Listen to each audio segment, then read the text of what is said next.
ನಮಸ್ಕಾರ ಆತ್ಮೀಯ ವೀಕ್ಷಕರೇ. ಇವತ್ತಿನ ರೀಡಿಂಗಲ್ಲಿ ನಿಮ್ಮ ಎನರ್ಜಿ ಹಾಗೆ ನಿಮ್ಮ person energy and love energy ಏನಿದೆ ಅನ್ನೋದನ್ನು ಕ್ಲಿಯರ್ ಆಗಿ ಡೀಟೇಲ್ ಆಗಿ ತಿಳ್ಕೊಳ್ಳೋಣ. ಕರೆಂಟ್ ಎನರ್ಜಿ, ನಿಮ್ಮ ಪರ್ಸನ್ ಕರೆಂಟ್ ಎನರ್ಜಿ ಕೂಡ ಈ ಒಂದು ರೀಡಿಂಗಲ್ಲಿ ತಿಳ್ಕೊಳ್ಳೋಣ. ಇದೊಂದು ಜನರಲ್ ರೀಡಿಂಗ್ ಆಗಿರುತ್ತೆ. ನಿಮಗೆ ರೆಸನೇಟ್ ಆದರೆ ಮಾತ್ರ ಈ ಒಂದು ರೀಡಿಂಗ್ನ ವಾಚ್ ಮಾಡೋದಕ್ಕೆ ಕಂಟಿನ್ಯೂ ಮಾಡ್ತೀರಾ. ಅದರ್ವೈಸ್ ನೀವು ಪರ್ಸ್ನಲ್ ರೀಡಿಂಗ್ನ ಬುಕ್ ಮಾಡ್ಕೊಳ್ಬೋದು. ಸ್ಕ್ರೀನ್ ಮೇಲೆ ಕಾಣ್ತಿರುವಂತಹ ನಂಬರ್ಗೆ ವಾಟ್ಸಪ್ ಮಾಡಿ ನೀವು ರೀಡಿಂಗ್ನ ಬುಕ್ ಮಾಡಿಕೊಡಿ. Yes, right. ರೀಡಿಂಗ್ ಸ್ಟಾರ್ಟ್ ಮಾಡೋಣ. ಈ ರೀಡಿಂಗ್ ಎನರ್ಜಿನ ರಿಸೀವ್ ಮಾಡ್ಕೊಳ್ಳೋದಕ್ಕೆ ಪ್ರತಿಯೊಬ್ಬರು ಕೂಡ ಕಮೆಂಟಲ್ಲಿ ತಿಳಿಸ್ತೀರಾ.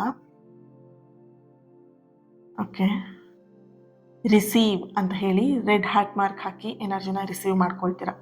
ರಿಸೀವ್ ಅಂತ ಹೇಳಿ ರೆಡ್ ಹಾರ್ಟ್ ಮಾರ್ಕ್ ಹಾಕ್ತೀರಾ, ಎನರ್ಜಿನ ರಿಸೀವ್ ಮಾಡ್ಕೊಳ್ತೀರಾ. ಹಾಗೆ ಈ ಒಂದು ರೀಡಿಂಗ್ ನಿಮ್ಮವರೆಗೆ ತಲುಪಿದ್ದಕ್ಕೆ ಯೂನಿವರ್ಸಿಗೆ ಥ್ಯಾಂಕ್ ಯು ಹೇಳಿ, ಧನ್ಯವಾದವನ್ನು ಅರ್ಪಿಸಿ ಮನಸ್ಸಿಂದ ಥ್ಯಾಂಕ್ ಯು ಹೇಳಿ. ಹಾಗೆಯೇ ಈ ಒಂದು ಕ್ಯಾಂಡಲ್ ನೋಡ್ತಾ ನಿಮ್ಮ ಹೆಸರನ್ನು 3 ಸಲ ಹೇಳಿ, ಹಾಗೆ ನಿಮ್ಮ ಪರ್ಸನ್ ಹೆಸರನ್ನು ಕೂಡ 3 ಸಲ ಹೇಳ್ಕೊಡಿ. ಓಕೆ,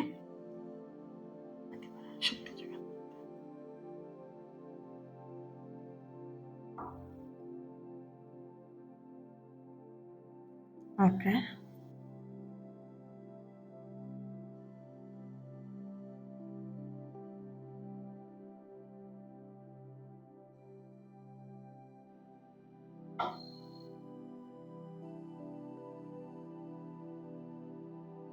ಓಕೆ, ಇಲ್ಲಿ ನಿಮ್ಮ ಎನರ್ಜಿಗೆ ಕನೆಕ್ಟ್ ಮಾಡಿದಾಗ ಕೆಲವೊಂದಷ್ಟು ಜನ ಈಗಾಗಲೇ ತುಂಬ ನಿಮ್ಮ ಲೈಫಲ್ಲಿ ಬೇಸರಗಳು ಅಥವಾ ಬೇಜಾರು ಅನ್ನುವಂಥದ್ದು, ಈ ಪ್ರೀತಿ ಅನ್ನೋ ವಿಷಯದಲ್ಲಿ ತುಂಬಾ ಬೇಜಾರನ್ನು ನೀವು ನಿಮ್ಮ ಲೈಫಲ್ಲಿ ನೋಡಿದ್ದೀರಾ ಅನ್ನುವಂಥ ಒಂದು ಎನರ್ಜಿ ಇದೆ.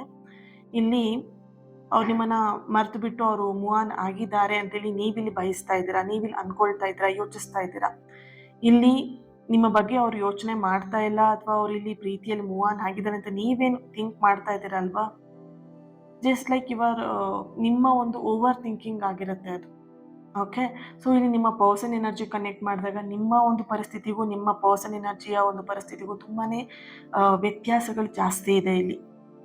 ಅಂದರೆ ಇಲ್ಲಿ ನಿಮ್ಮ ಪರಿಸ್ಥಿತಿನೇ ಬೇರೆ, ನಿಮ್ಮ ಪರ್ಸನ್ ಅವರ ಪರಿಸ್ಥಿತಿನೇ ಬೇರೆ. ಇಲ್ಲಿ ಅವರಿಲ್ಲಿ ನಿಮ್ಮಿಂದ ದೂರ ಇರಬಹುದು, ಅಥವಾ ನೋ ಕಾಂಟ್ಯಾಕ್ಟ್ ಸಿಚುವೇಶನಲ್ಲಿ ಇರಬಹುದು, ಅಥವಾ ಡಿಸ್ಟೆನ್ಸಲ್ಲಿ ಇರಬಹುದು, ಅಥವಾ ಬ್ರೇಕಪ್ ಅಂತ ಹೇಳಿ ಕೂಡ ಮಾತುಕತೆಗಳು ನಿಮ್ಮಿಬ್ಬರ ಮಧ್ಯೆ ಬಂದಿರಬಹುದು. ಆದರೆ ಇಲ್ಲಿ ನಿಮ್ಮ ಪರ್ಸನ್ ಈ ಒಂದು ಪ್ರೀತಿಯಲ್ಲಿ ಮೂವ್ ಆನ್ ಆಗೋದಿಕ್ಕೆ ಅಥವಾ ನಿಮ್ಮನ್ನು ಮರೆಯೋದಿಕ್ಕೆ ಅವರಿಗೆ ಸಾಧ್ಯ ಇಲ್ಲ. ನಿಮ್ಮ ಬಗ್ಗೆ ಯೋಚಿಸೋದೇ ಇರೋದಕ್ಕೂ ಕೂಡ ಅವರಿಗೆ ಸಾಧ್ಯ ಇಲ್ಲ. Okay, yes. ಇಲ್ಲಿ ಈ ವ್ಯಕ್ತಿ ಸೈಲೆಂಟ್ ಆಗಿದ್ದಾರೆ, ಮೌನವಾಗಿದ್ದಾರೆ, ಮಾತಾಡ್ತಾ ಇಲ್ಲ. ಓಕೆ, ಆದರೆ ಇಲ್ಲಿ ಅವ್ರ ಮನಸ್ಸಲ್ಲಿ ನೀವಿನ್ನೂ ಕೂಡ ಇದ್ದೀರಾ. ನಿಮ್ಮನ್ನು ಅವ್ರು ಮಿಸ್ ಮಾಡ್ಕೊಳ್ತಿದ್ದಾರೆ. ಈಗ ಅವ್ರು ನಮ್ಮ ಜೊತೆ ಕಾಂಟ್ಯಾಕ್ಟಲ್ಲಿ ಇಲ್ವಲ್ಲ ಮ್ಯಾಮ್, ಅವ್ರನ್ನ ಮಿಸ್ ಮಾಡ್ಕೊಳ್ತಿದ್ದಾರಾ ಅಂತ ಹೇಳಿದ್ರೆ ಖಂಡಿತ ಅವ್ರು ನಿಮ್ಮನ್ನು ಮಿಸ್ ಮಾಡ್ಕೊಳ್ತಾ ಇದ್ದಾರೆ. ನಿಮ್ಮ ಜೊತೆಗಿರುವಂತಹ ನೆನಪುಗಳು ಏನಿದೆ, ಆ ಮೆಮೊರೀಸ್ ಏನಿದೆ, ಅದು ನಿಮಗೆ ನಿಮ್ಮ ಒಂದು ಮೆಮೊರೀಸ್ ಅವರಿಗೆ ಪದೇ ಪದೇ ಕಾಡ್ತಾ ಇರುವಂತಹ ಒಂದು ಎನರ್ಜಿ ಕೂಡ ಇಲ್ಲಿ ಇದೆ.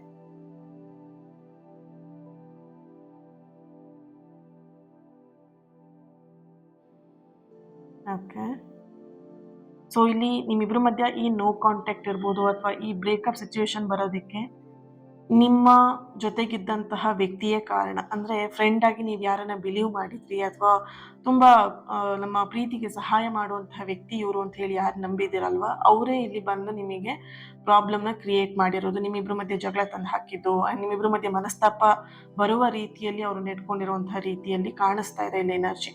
ಓಕೆ, ಆ್ಯಂಡ್ ಇಲ್ಲಿ ನೋಡಬಹುದು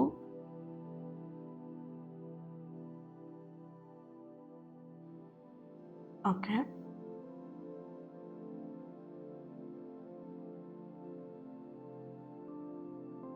ನಿಮ್ಮಿಬ್ರ ಮಧ್ಯ ಜಗಳಗಳು ತುಂಬಾ ಕಡಿಮೆ.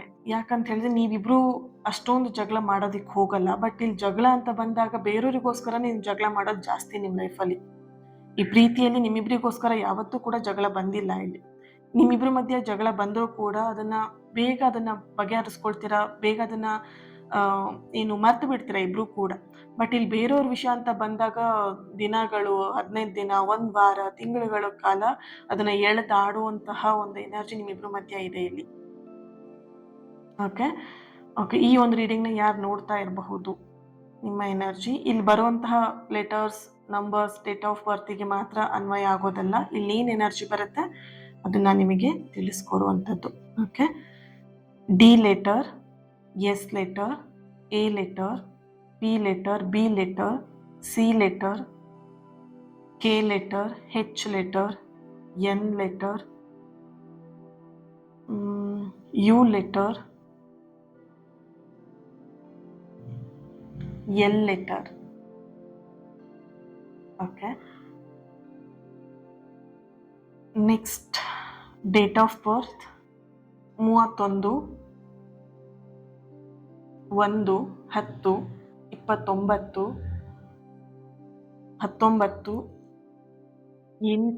7,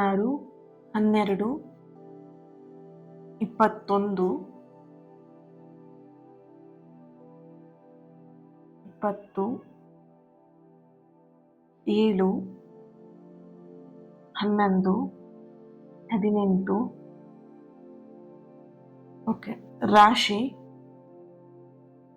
ಸಿಂಹ, ಕನ್ಯಾ ರಾಶಿ, ಮಿಥುನ, ಮೇಷ, ವೃಷಭ. ಓಕೆ.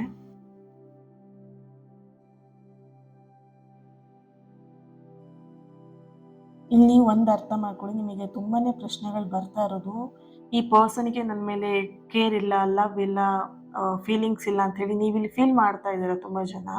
ಬಟ್ ಅರ್ಥ ಮಾಡ್ಕೊಳ್ಳಿ, ಅವ್ರು ನಿಮ್ಮ ಜೊತೆಗೆ ಮಾತಾಡಿಲ್ಲ, ನಿಮ್ಮ ಜೊತೆಗೆ ಅವರು ಕಾಂಟ್ಯಾಕ್ಟಲ್ಲಿ ಇಲ್ಲ ಅಂದ ತಕ್ಷಣ ನಿಮ್ಮ ಬಗ್ಗೆ ಅವರಿಗೆ ಕಾಳಜಿ ಇಲ್ಲ, ಲವ್ ಇಲ್ಲ, ಫೀಲಿಂಗ್ಸ್ ಇಲ್ಲ ಅನ್ನೋದು ತಪ್ಪಾಗುತ್ತೆ. ನೋಡ್ಬೋದು ಹಾರ್ಟ್. ಓಕೆ. ಸೊ ಈ ಒಂದು ನೋ ಕಾಂಟ್ಯಾಕ್ಟ್ ಏನಿದೆ ಅವರಿಗೂ ಕೂಡ ಹರ್ಟ್ ಆಗಿರುತ್ತೆ, ಅವರಿಗೂ ಕೂಡ ಫೀಲಿಂಗ್ಸ್ ಇದೆ, ಅವರಿಗೂ ಕೂಡ ಮನಸ್ಸಿದೆ, ನಿಮ್ಮ ಹಾಗೆ ಅವರು ಕೂಡ ಅಲ್ವಾ. ಈ ಒಂದು ನೋ ಕಾಂಟ್ಯಾಕ್ಟ್ ಬರೋದಕ್ಕೆ ನಿಮ್ಮ ಮೇಲೆ ಪ್ರೀತಿ ಇಲ್ಲ ಅನ್ನೋದಕ್ಕಿಂತ ಹೆಚ್ಚಾಗಿ ಅವ್ರಿಗೆ ಬೇಸರ ಆಗಿದೆ. ಸೊ ಹಾಗಾಗಿ ಅವ್ರು ನಿಮ್ಮ ಜೊತೆಗೆ ಮಾತಾಡ್ತಾ ಇಲ್ಲ ಅಷ್ಟೇ ಹೊರತು ಕಾಳಜಿ, ಫೀಲಿಂಗ್, ಪ್ರೀತಿ ಇಲ್ಲ ಅನ್ನೋದು ಅಲ್ಲ. ಓಕೆ. ಎಸ್, ಚೆಕ್ ಮಾಡೋಣ ನೆಕ್ಸ್ಟು ಟ್ಯಾರೋಯಿಂದ ಏನು ಬರುತ್ತೆ ಅಂತ.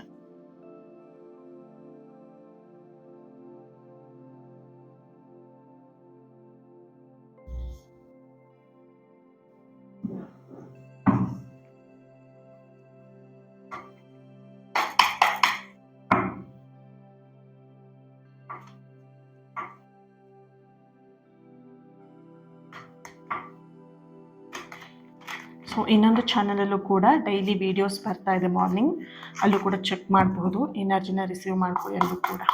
Okay. So thank you so much. ತುಂಬ ಜನ ಪಾಸಿಟಿವ್ ಆಗಿ ನನ್ನ ಹತ್ರ ಶೇರ್ ಮಾಡ್ಕೊಳ್ತಿದ್ದೀರಾ ನಿಮ್ಮ ಪಾಸಿಟಿವ್ ರಿವ್ಯೂಗಳನ್ನು. Very good. ಹೀಗೆ ಮುಂದುವರಿಸಿ, ಎಲ್ಲ ಒಳ್ಳೇದಾಗತ್ತೆ. ಸಮಯ ಬರೋವರಿಗೆ ಅಷ್ಟೇ ಆ ಕಷ್ಟವನ್ನು ನೋಡಬೇಕಾಗತ್ತೆ ಅಷ್ಟೇ. ನೋಡಿ 7 ಆಫ್ ಫ್ಯಾನ್ಸ್ ಬಂದಿದೆ, 9 ಆಫ್ ಪೆಂಟಿಕಲ್,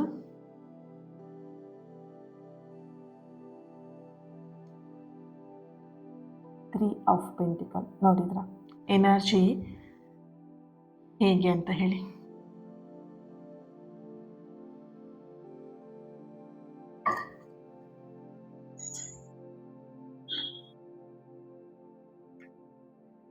ಜಸ್ಟಿಸ್.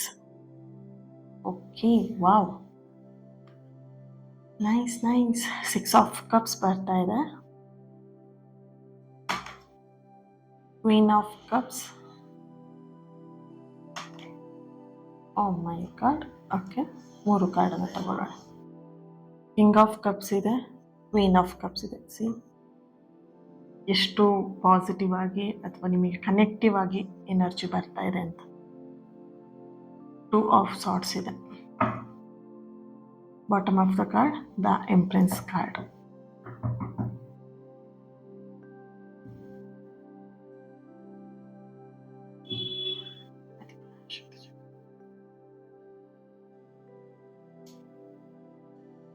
ಓಕೆ.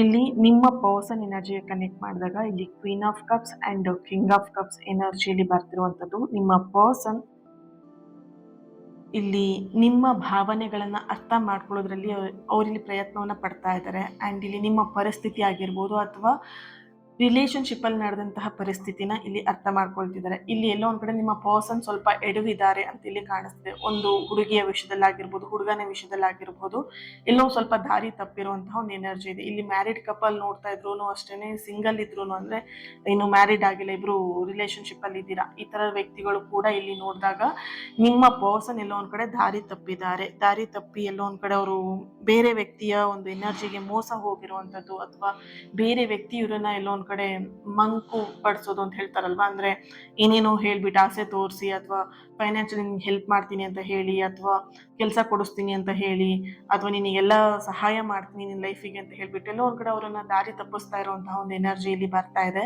ಇಲ್ಲಿ ಅರ್ಥ ಮಾಡ್ಕೊಳ್ಳಿ, ನಿಮ್ಮ ಪರ್ಸನ್ ಇದಕ್ಕೆ ಮನಸ್ಫೂರ್ತಿಯಾಗಿ ಒಪ್ಕೊಂಡು ಹೋಗ್ತಾ ಇಲ್ಲ ಆ ವ್ಯಕ್ತಿ ಜೊತೆಗೆ. ಓಕೆನಾ, ಅವ್ರ ಪರಿಸ್ಥಿತಿ ಆ ವ್ಯಕ್ತಿನ ಏನು ಬಿಲೀವ್ ಮಾಡೋ ರೀತಿಯಲ್ಲಿ ಆಗ್ತಾ ಇದೆ ಅಷ್ಟೇ. ಇಲ್ಲಿ ನೀವು ನಿಮ್ಮ ಪರ್ಸನ್ ಅನ್ನ ನೀವು ಅರ್ಥ ಮಾಡ್ಕೊಳ್ಳೋದು ತುಂಬಾ ಇಂಪಾರ್ಟೆಂಟ್. ಅಂಡ್ ಕೆಲವೊಂದು ಎನರ್ಜಿಯಲ್ಲಿ ನಿಮ್ಮ ಪರ್ಸನ್ ನಿಮ್ಮ ಒಂದು ಪರಿಸ್ಥಿತಿನೂ ಕೂಡ ಅವರಲ್ಲಿ ಅರ್ಥ ಮಾಡ್ಕೊಳ್ಳುವಂತ ಪ್ರಯತ್ನದಲ್ಲೂ ಕೂಡ ಇರುವಂತದ್ದು. ಎರಡೂ ಕೂಡ ಎನರ್ಜಿ ಇಲ್ಲಿ ಬರ್ತಾ ಇದೆ. ಓಕೆ, ಕನ್ಫ್ಯೂಷನ್ ಆಗ್ಬೇಡಿ, ಹೇಳ್ತಾ ಇರೋದನ್ನ ಕರೆಕ್ಟ್ ಆಗಿ ಅರ್ಥ ಮಾಡ್ಕೊಳ್ಳಿ, ಸರಿನಾ. ಇಲ್ಲಿ ನಿಮ್ಮ ಪರಿಸ್ಥಿತಿನೂ ಕೂಡ ನಿಮ್ಮ ಪರ್ಸನ್ ಅರ್ಥ ಮಾಡ್ಕೊಳ್ತಿದ್ದಾರೆ. ಅಂಡ್ ನಿಮ್ಮ ಪರ್ಸನ್ ಏನಿದ್ದಾರೆ ಅವರ ದಾರಿ ತಪ್ಪೋದಕ್ಕೂ ಕೂಡ ಅವರ ಒಂದು ಪರಿಸ್ಥಿತಿನೇ ಕಾರಣ ಅನ್ನುವಂತಹ ಒಂದು ಎನರ್ಜಿ ಇಲ್ಲಿ ಬರ್ತಾ ಇರುವಂತದ್ದು. ಹಾಗೇನೆ ಇಲ್ಲಿ ನೋಡಬಹುದು, ಕೆಲವು ಒಂದಷ್ಟು ಒತ್ತಡಗಳು ನಿಮ್ಮ ಪರ್ಸನ್ ಎನರ್ಜಿಯಲ್ಲಿ ಇದೆ. ಅಂದ್ರೆ ಆ ಒತ್ತಡಕ್ಕೆ ನಿಮ್ಮ ಪರ್ಸನ್ ಎಲ್ಲೋ ಒಂದ್ ಕಡೆ ಸಿಕ್ಕಾಕೊಂಡಿರುವಂತಹ ಒಂದು ಎನರ್ಜಿ ಕೂಡ ಇದೆ. ಇಲ್ಲಿ ನಿಮ್ ಜೊತೆಗೆ ಮಾತಾಡಿಸ್ಬೇಕು, ನಿಮ್ಮ ಪರಿಸ್ಥಿತಿ ಏನು ಅಥವಾ ಅವರ ಪರಿಸ್ಥಿತಿ ಏನು ಅನ್ನೋದನ್ನ ಮಾತಾಡಿ ಅದನ್ನ ಬಗೆಹರಿಸ್ಕೊಬೇಕು ಅನ್ನುವಂತಹ ಒಂದು ಯೋಚನೆ, ಆ ಸಮಯಕ್ಕೋಸ್ಕರ ನಿಮ್ಮ ಪರ್ಸನ್ ಇಲ್ಲಿ ವೇಟ್ ಮಾಡ್ತಾ ಇರುವಂತಹ ಒಂದು ಎನರ್ಜಿ ಕೂಡ ಇದೆ. ಇಲ್ಲಿ ಕಾರ್ಡ್ಸ್ ಗಳ ಎನರ್ಜಿ ತುಂಬಾನೇ ಸ್ಪಷ್ಟವಾಗಿ ಕಾಣ್ತಾ ಇರುವಂತದ್ದು, ನಿಮಗೆ ಹೇಳ್ತಾ ಇರುವಂತದ್ದು, ಆದಷ್ಟು ಬೇಗ ವೆರಿ ಸೂನ್ ಅವರು ನಿಮ್ಮನ್ನ ರೀಚ್ ಔಟ್ ಮಾಡ್ತಾರೆ, ನಿಮ್ಮನ್ನ ಕಾಂಟ್ಯಾಕ್ಟ್ ಮಾಡ್ತಾರೆ ಅನ್ನುವಂತಹ ಒಂದು ಎನರ್ಜಿ ಕೂಡ ಇಲ್ಲಿ ಬರ್ತಾ ಇದೆ. ನೀವು ನಿರೀಕ್ಷೆ ಮಾಡಿದಂತಹ ಸಮಯದಲ್ಲೇ ಆಗಿರಬಹುದು, ಅಥವಾ ನೀವು ನಿರೀಕ್ಷಿಸದೇ ಇದ್ದಂತಹ ಸಮಯದಲ್ಲಿ ಅವರಿಂದ ಒಂದು ಮೆಸೇಜ್, ಕಾಲ್ ಅಥವಾ ಮಾತುಕತೆ ಬರಬಹುದು. ಇಲ್ಲಿ ನಿಮ್ಮ ರಿಲೇಶನ್ಶಿಪ್ ಅಲ್ಲಿ ಹೇಗೆ ಹಾಳು ಮಾಡೋದಕ್ಕೆ ಮೂರನೇ ವ್ಯಕ್ತಿ ಬಂದ್ರು, ಅದೇ ಒಂದು ಮೂರನೇ ವ್ಯಕ್ತಿಯಿಂದನೇ, ಅದೇ ವ್ಯಕ್ತಿ ಅಂತಲ್ಲ, ಮೂರನೇ ವ್ಯಕ್ತಿಯಿಂದನೇ ನಿಮ್ಮ ರಿಲೇಶನ್ಶಿಪ್ ಸರಿ ಆಗತ್ತೆ. ನೋಡ್ಬೋದು, ಇಲ್ಲಿ ನೀವಿಬ್ರು ಪಾರ್ಟ್ನರ್, ನೀವಿಬ್ರು ಲವ್ ಮಾಡ್ತಿದ್ದೀರಾ, ನೀವಿಬ್ರು ಇಷ್ಟಪಡ್ತಾ ಇದ್ದೀರಾ, ಮದುವೆವರೆಗೂ ನಿಮ್ಮ ಫ್ಯಾಮಿಲಿನ ಒಪ್ಪಿಸ್ಬೇಕು ಅನ್ನೋದನ್ನ ಪ್ರತಿಯೊಂದನ್ನು ಆ ಮೂರನೇ ವ್ಯಕ್ತಿ ಹತ್ರ ನೀವೆಲ್ಲದನ್ನು ಶೇರ್ ಮಾಡ್ಕೊಂಡಿದ್ದೀರಾ. ನೀವಿರ್ಬೋದು ಅಥವಾ ನಿಮ್ಮ ಪರ್ಸನ್ ಇರ್ಬೋದು, ಸರಿನಾ. ಅದೇ ವ್ಯಕ್ತಿ ಈ ನಿಮ್ಮ ಎಲ್ಲ ವಿಷಯಗಳನ್ನ ಇಟ್ಕೊಂಡು ನಿಮಗೆ ಆಟ ಆಡಿಸ್ತಾ ಇರೋದು, ನಿಮ್ಮಿಬ್ರು ಮಧ್ಯ ತಂದು ಹಾಕ್ತಿರುವಂತ ಕೆಲಸ ಇಲ್ಲಿ ನಡೀತಾ ಇದೆ. ಬಟ್ ಅರ್ಥ ಮಾಡ್ಕೊಳ್ಳಿ, ಯಾವುದೇ ಆಗಿರಬಹುದು, ಮೂರನೇ ವ್ಯಕ್ತಿಯ ಎನರ್ಜಿ ಏನಿದೆ, ಜಸ್ಟಿಸ್ ಕಾರ್ಡ್ ಕೂಡ ಇದೆ, ಹಾಗೇನೆ ಇಲ್ಲಿ 7 ಆಫ್ ಫ್ಯಾನ್ಸ್ ಕೂಡ ಇದೆ, ಸರಿನಾ. ಮೂರನೇ ವ್ಯಕ್ತಿ ಎನರ್ಜಿ ಏನಿದ್ರು ಅದು ಆ ಮೂರನೇ ವ್ಯಕ್ತಿಯ ಸಮಯ ಇರುತ್ತಲ್ವಾ, ಅಷ್ಟೇ ಅದ್ರ ಕೆಲಸ ಆಗುತ್ತೆ. ಓಕೆ, ಇಲ್ಲಿ ಈ ಒಂದು ಸಂಬಂಧನ ಹಾಳು ಮಾಡೋದು, ಅಥವಾ ಒಬ್ರು ಸಂಬಂಧದಲ್ಲಿ ಇನ್ನೊಬ್ರು ಎಂಟ್ರಿ ಆಗೋದು, ಅಥವಾ ಒಂದು ಸಂಬಂಧವನ್ನ ಮುರಿಯೋದು, ಇದೆಲ್ಲ ಏನಿದೆ ಅಂತ ಹೇಳಿ ಒಂದು ಪಾಪ ಕರ್ಮದ ಕೆಲಸಗಳೇ ಅದು. ಆ ಕರ್ಮ ಅನ್ನುವಂಥದ್ದು ರಿಟರ್ನ್ ಅವರಿಗೆ ಖಂಡಿತ ಬಂದೇ ಬರುತ್ತೆ, ಸರಿನಾ. ಇಲ್ಲಿ ನಿಮ್ಮ ಪ್ರೀತಿ, ನಿಮ್ಮಿಬ್ಬರದ ಒಂದು ಎನರ್ಜಿ ಸ್ಟ್ರಾಂಗ್ ಆಗಿದ್ದಾಗ ಆ ಮೂರನೇ ವ್ಯಕ್ತಿ ಅಲ್ಲ, 10 ಜನ ವ್ಯಕ್ತಿ ಬಂದ್ರು ಆ ಸಂಬಂಧನ ಹಾಳು ಮಾಡೋದಿಕ್ಕಾಗಲ್ಲ. ಓಕೆ, ನೀವೇನ್ ಮಾಡ್ಬೇಕಂದ್ರೆ ನಿಮ್ಮ ವ್ಯಕ್ತಿ ಮೇಲೆ, ನಿಮ್ಮ ರಿಲೇಶನ್ಶಿಪ್, ನಿಮ್ಮ ಸಂಬಂಧದ ಮೇಲೆ ನೀವು ನಂಬಿಕೆನ ಇಡಬೇಕಾಗತ್ತೆ.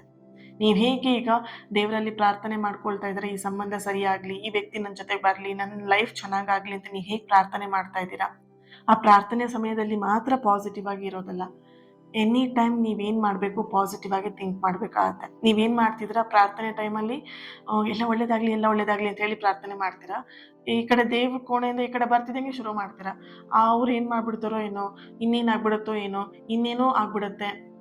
ಇದೇ ಬೇಡ ಅಂತ ಹೇಳೋದು. ಓಕೆನಾ. ಸೊ ಈ ಓವರ್ ಥಿಂಕಿಂಗ್ ಏನ್ ಮಾಡುತ್ತೆ ಅಂತ ಹೇಳಿದ್ರೆ, ನಿಮ್ಮ ಪ್ರೀತಿ ಮೇಲೆ ನಿಮ್ಮ ಪರ್ಸನ್ ಮೇಲೆ ನೀವು ನಂಬಿಕೆ ಇಡ್ತಾ ಇಲ್ಲ ಅನ್ನೋದನ್ನ ತೋರಿಸ್ತಾ ಇರುತ್ತೆ ನಿಮ್ಮ ಓವರ್ ಥಿಂಕಿಂಗ್. ಸೊ ಹಾಗಾಗಿ ಆ ಓವರ್ ಥಿಂಕಿಂಗ್ ನ ಸ್ಟಾಪ್ ಮಾಡ್ಕೊಂಡಾಗ 3 ಜನ ಅಲ್ಲ, ನಿಮ್ಮ ರಿಲೇಶನ್ಶಿಪ್ ಅಲ್ಲಿ 10ನೇ ಜನ ಬಂದ್ರೂ ಅಷ್ಟೇ ಏನೂ ಆಗಲ್ಲ, ಏನೂ ಮಾಡ್ಕೊಳ್ಳೋದಿಕ್ಕಾಗಲ್ಲ ಅವರಿಗೆ. ಓಕೆ, ಸೊ ಈ ಒಂದು ಪಾಸಿಟಿವ್ ಎನರ್ಜಿ ನಿಮ್ಮಲ್ಲಿ ಇರಬೇಕಾಗತ್ತೆ. ಅತಿಯಾಗಿ ಯೋಚನೆನೇ ನಿಮ್ಮ ರಿಲೇಶನ್ಶಿಪ್ ನ ಹಾಳು ಮಾಡೋದಕ್ಕೆ ಕಾರಣ ಆಗಿರುತ್ತೆ. ಆ ಅತಿಯಾದ ಯೋಚನೆ ಬೇಡ. ಆದಷ್ಟು ಪದೇ ಪದೇ ಇಲ್ಲಿ ಆ ವ್ಯಕ್ತಿ ಫೋನ್ ಮಾಡ್ತಾರಾ ಅಂತ ಹೇಳಿ ಚೆಕ್ ಮಾಡೋದು, ಮೆಸೇಜ್ಗಳನ್ನ ಚೆಕ್ ಮಾಡ್ತಿರೋದು, ಅಥವಾ ಅವರ ಡಾಟಾ ಅಂದರೆ ಅವರು ಆನ್ಲೈನಲ್ಲಿ ಇದ್ದಾರೋ ಆಫ್ಲೈನಲ್ಲಿ ಇದ್ದಾರೋ, ಅವರು ಸ್ಟೋರಿ ಹಾಕಿದಾರೋ ಸ್ಟೇಟಸ್ ಹಾಕಿದಾರೋ, ಈ ಎಲ್ಲ ಚೆಕ್ಕಿಂಗ್ಗಳು ಬೇಡ. ನೀವೆಂತ ಎಲ್ಲರನ್ನೂ ಸರ್ಚ್ ಮಾಡುವಂತಹ ವ್ಯಕ್ತಿನ ಹೇಗಿದ್ದಾರೆ ಏನು ಮಾಡ್ತಿದ್ದಾರೆ ಅಂತ ಹೇಳ್ಬಿಟ್ಟು 24 ಗಂಟೆ ಅವ್ರ ಹಿಂದೆನೇ ಬೆನ್ನಿಂದ ನಿಂತ್ಕೊಂಡಿರೋದಕ್ಕೆ ಅಲ್ಲ ಅಲ್ವಾ. ಸೊ ನಿಮಗೂ ಕೆಲಸ ಕಾರ್ಯಗಳಿರುತ್ತೆ. ಅದಕ್ಕೆ ಹೇಳ್ತಾ ಇರೋದು, ಈ ಒಂದು ರಿಲೇಶನ್ಶಿಪ್ಪಲ್ಲಿ ಆ ವ್ಯಕ್ತಿನ ತುಂಬ ಸರ್ಚ್ ಮಾಡೋದು ಆ್ಯಂಡ್ ಅವ್ರ ಹಿಂದೆ ಹಿಂಬಾಲಿಸೋದು, ಈ ಎಲ್ಲ ವಿಷಯಗಳನ್ನ ಸ್ಟಾಪ್ ಮಾಡಿ. ನಿಮ್ಮ ಲೈಫಲ್ಲಿ ನಿಮಗೆ ಬೇಕಾದಂಥ ಕೆಲಸಗಳು ಬೇಕಾದಷ್ಟಿದೆ, ಅದನ್ನು ಮಾಡಿ. ನಿಮ್ಮ ಎನರ್ಜಿನ ನೀವು ಎಲ್ಲಿ ವೇಸ್ಟ್ ಮಾಡ್ತಿದ್ದೀರಾ ಅಂದರೆ, ಆ ವ್ಯಕ್ತಿ ಏನು ಮಾಡ್ಬೋದು, ಆ ವ್ಯಕ್ತಿ ನನಗೆ ಯಾವಾಗ ಕಾಲ್ ಮಾಡ್ಬೋದು, ಇದರಲ್ಲೇ ನಿಮ್ಮ ಎನರ್ಜಿನ ವೇಸ್ಟ್ ಮಾಡ್ತಾ ಇದ್ದೀರಾ. ಈಗ ನೀವು ಊಟ ಮಾಡ್ತೀರಾ, ಬೆಳಿಗ್ಗೆ ತಿಂಡಿ ತಿಂತೀರಾ, ತಿಂಡಿ ತಿಂದ್ಮೇಲೆ ಯಾಕೆ ತಿಂಡಿ ತಿಂತೀರಾ? ನಿಮ್ಗೊಂದು ಶಕ್ತಿ ಬರೋದಕ್ಕೋಸ್ಕರ. ಯಾವ ಶಕ್ತಿ? ಪಾಸಿಟಿವ್ ಶಕ್ತಿ, ನಿಮ್ಗೆ ಕೆಲಸ ಮಾಡೋದಕ್ಕೆ ಅಲ್ವಾ. ಈಗ ನೀವು ಎಲ್ಲ ತಿನ್ಕೊಂಡು, ಎಲ್ಲ ಫುಡ್ ಎಲ್ಲ ತಿನ್ಕೊಂಡು ನೀವೇನೋ ಬೇಡದಿರೋ ಕೆಲಸಕ್ಕೆ ಎನರ್ಜಿನ ವೇಸ್ಟ್ ಮಾಡ್ತಾ ಇದ್ದೀರಾ ಅಂತ ಹೇಳಿದ್ರೆ ಎಲ್ಲಿ ಹೋಗ್ತೀರಾ ನೀವು? ಈಗ ನೀವು ಎನರ್ಜಿ ತಗೊಂಡಿದ್ದು ಯಾಕೆ? ನಿಮ್ಗೆ ಸ್ಟ್ರೆಂತ್ ಯಾಕೆ ಬೇಕು? ನಿಮ್ಮ ಒಳಿತಿಗೋಸ್ಕರ ಬೇಕು ಅಲ್ವಾ. ಇದ್ಯಾವುದೋ ಬೇರೆ ವಿಷಯಕ್ಕೆ ಹೋಗ್ತಾ ಇದೆ, ಆ ಎನರ್ಜಿ ಟರ್ನ್ ಆಗ್ತಿದೆ, ಬೇರೆ ದಾರಿ ಹಿಡಿತಿದೆ ಅಂದಾಗ ನೀವು ಅದನ್ನ ಸರಿ ಮಾಡ್ಕೊಳ್ಳೋದು ನಿಮ್ಮ ಒಂದು ಜವಾಬ್ದಾರಿ ಆಗಿರುತ್ತೆ. ಓಕೆ. ಆ್ಯಂಡ್ ಇಲ್ಲಿ ನಿಮ್ಮ ಪರಿಸ್ಥಿತಿ ಏನೇ ಆಗಿರ್ಬೋದು, ಇವಾಗಿನ ಪರಿಸ್ಥಿತಿ ನಿಮಗೆ ಎಷ್ಟೇ ಕಠಿಣವಾಗಿ ಇರ್ಬೋದು, ನಿಮ್ಮ ಲೈಫಲ್ಲಿ ಇವಾಗ ಏನು ನಡೀತಾ ಇಲ್ಲ, ಈ ರಿಲೇಶನ್ಶಿಪ್ಪಲ್ಲಿ ಏನೂ ಮೂಮೆಂಟ್ ಆಗ್ತಾ ಇಲ್ಲ ಅಂತ ಹೇಳಿ ನೀವೇನಾದರೂ ಆ ಥರ ಅಂದ್ಕೊಳ್ತಾ ಇದ್ರೆ ಅರ್ಥ ಮಾಡ್ಕೊಳ್ಳಿ, ಇದರೆಲ್ಲದರ ಹಿಂದೆ ಯೂನಿವರ್ಸ್ ಕೂಡ ನಿಮ್ಮ ಹಿಂದೆ ಕೆಲಸ ಮಾಡ್ತಾ ಇದೆ ಪಾಸಿಟಿವ್ ಆಗಿ. ಸರಿನಾ. ಇಲ್ಲಿ ನೀವೊಬ್ಬರೇ ಹೋರಾಡ್ತಾ ಇದ್ದೀನಿ ಅಂತ ನಿಮಗೆ ಅನ್ನಿಸ್ತಾ ಇದೆ, ಬಟ್ ನಿಮ್ಮ ಹಿಂದೆ ನೀವು ನಂಬಿದಂತಹ ದೇವರು, ಫಸ್ಟ್ ಕಡೆ ನಿಮಗೆ 7 ಆಫ್ ಫ್ಯಾಂಡ್ಸ್ ಬಂದಿದೆ ಅಲ್ವಾ. ನೀವು ನಂಬಿದಂತಹ ದೇವರು, ಯೂನಿವರ್ಸ್ ಆ ಕೆಲಸವನ್ನು ನಿಮಗೆ ಗೊತ್ತಾಗ್ದೇ ನಿಮಗೇನು ಆಗಬೇಕು, ನಿಮ್ಮ ಲೈಫಲ್ಲಿ ಏನು ಕೊಡಬೇಕು, ನಿಮಗೇನು ಬೇಕು ಅದ್ರ ಬಗ್ಗೆ ಕೆಲಸವನ್ನು ವರ್ಕ್ನ ಮಾಡ್ತಾ ಇದ್ದಾರೆ. ಓಕೆ. ಇಲ್ಲಿ ನಿಮ್ಮ ರಿಲೇಶನ್ಶಿಪ್ ಇಲ್ಲಿಗೆ ಮುಗ್ದೋಯ್ತು ಅನ್ನುವಂತಹ ಎನರ್ಜಿ ಇಲ್ಲ. ಒಂದು ಹೊಸ ಪ್ರಾರಂಭ ಇದೆ. ಬಟ್ ಇಲ್ಲಿ ಏನು ಮಾಡಬೇಕಂದ್ರೆ, ಸಮಯ ಬರುವವರೆಗೆ ನೀವು ಕಾಯುವುದು, ತಾಳ್ಮೆಯಿಂದ ಕಾಯೋದು ತುಂಬಾ ಇಂಪಾರ್ಟೆಂಟ್ ಆಗಿರುತ್ತೆ. ಸರಿಯಾದ ಸಮಯ ಬಂದಾಗ ಎಲ್ಲವೂ ಕೂಡ ನಿಮ್ಮ ಪರವಾಗಿ ತಿರುಗಿ ನಿಲ್ಲತ್ತೆ. ಅರ್ಥ ಮಾಡ್ಕೊಳ್ಳಿ. Okay. So thank you so much. God bless you all. ಈ ಒಂದು ರೀಡಿಂಗ್ ನಿಮಗೆ ತಲುಪಿದೆ ಅಂತ ಹೇಳಿ, ನಿಮಗೆ ಎನರ್ಜಿಗೆ ಕನೆಕ್ಟ್ ಆಗಿದೆ ಅಂತ ಹೇಳಿ ಭಾವಿಸ್ತೀನಿ. ಹಾಗೆ ಈ ಎನರ್ಜಿಗೆ ರಿಸೀವ್ ಮಾಡ್ಕೊಳ್ಳೋದಕ್ಕೆ ರಿಸೀವ್ ಅಂತ ಹೇಳಿಬಿಟ್ಟು ರೆಡ್ ಹಾರ್ಟ್ ಮಾರ್ಕ್ ಹಾಕಿ ಎನರ್ಜಿನ ರಿಸೀವ್ ಮಾಡ್ಕೊಳ್ತೀರಾ. ದೆನ್ ಲೈಕ್ ಮಾಡಿ, ಶೇರ್ ಮಾಡಿ. ಯಾರ ಹತ್ರ ಶೇರ್ ಮಾಡ್ಕೊಳ್ಬೇಕು ಈ ರೀಡಿಂಗ್ ಅನ್ಸುತ್ತೆ ಅವ್ರ ಹತ್ರ ಶೇರ್ ಮಾಡ್ಕೊಳ್ಳಿ. And thank you so much. ಇವತ್ತಿನ ದಿನ ಯಾರು ಬರ್ತ್ಡೇ ಆ್ಯನಿವರ್ಸರಿನ ಸೆಲೆಬ್ರೇಟ್ ಮಾಡ್ಕೊಳ್ತಿದ್ದೀರಾ, ನಿಮಗೆಲ್ಲರಿಗೂ ಕೂಡ ಒಳ್ಳೆಯದಾಗಲಿ. ಆ್ಯಂಡ್ ಸಕಾರಾತ್ಮಕವಾಗಿರುವಂಥ ಎಲ್ಲ ಆಸೆ ಕನಸುಗಳು ಆದಷ್ಟು ಬೇಗ ನೆರವೇರಲಿ ಅಂತ ಹೇಳಿ ಬ್ಲೆಸ್ ಮಾಡ್ತಾ, ಹೀಲ್ ಮಾಡ್ತಾ ಇನ್ನೊಂದು ರೀಡಿಂಗಲ್ಲಿ ಸಿಗೋಣ. ಅಲ್ಲಿವರೆಗೆ ಏನು ಮಾಡಬೇಕು, ಚಾನೆಲ್ನ ಸಬ್ಸ್ಕ್ರೈಬ್ ಮಾಡಿಕೊಂಡು ನನ್ನ ಜೊತೆ ಕನೆಕ್ಟ್ ಆಗಬೇಕು. ನನ್ನ ಪ್ರತಿನಿತ್ಯದ ಹೀಲಿಂಗ್ ಎನರ್ಜಿ ಆ್ಯಂಡ್ ನನ್ನ ಪ್ರತಿನಿತ್ಯದ ಪ್ರಾರ್ಥನೆಯಲ್ಲೂ ಕೂಡ ನನ್ನ ಜೊತೆಯಾಗಿ ನೀವು ಇರ್ತೀರಾ. ನಿಮ್ಮ ಸಪೋರ್ಟ್, ನಿಮ್ಮ ಪ್ರೀತಿ ಇನ್ನಷ್ಟು ಪಾಸಿಟಿವ್ ರೀಡಿಂಗ್ನ ನಿಮ್ಮ ಎದುರಿಗೆ ತರೋದಕ್ಕೆ ಅನುಕೂಲ ಆಗುತ್ತೆ. Thank you so much. Lots of love. ಪ್ರೀತಿ ಸದಾ ಹೀಗೆ ಇರಲಿ. God bless you all.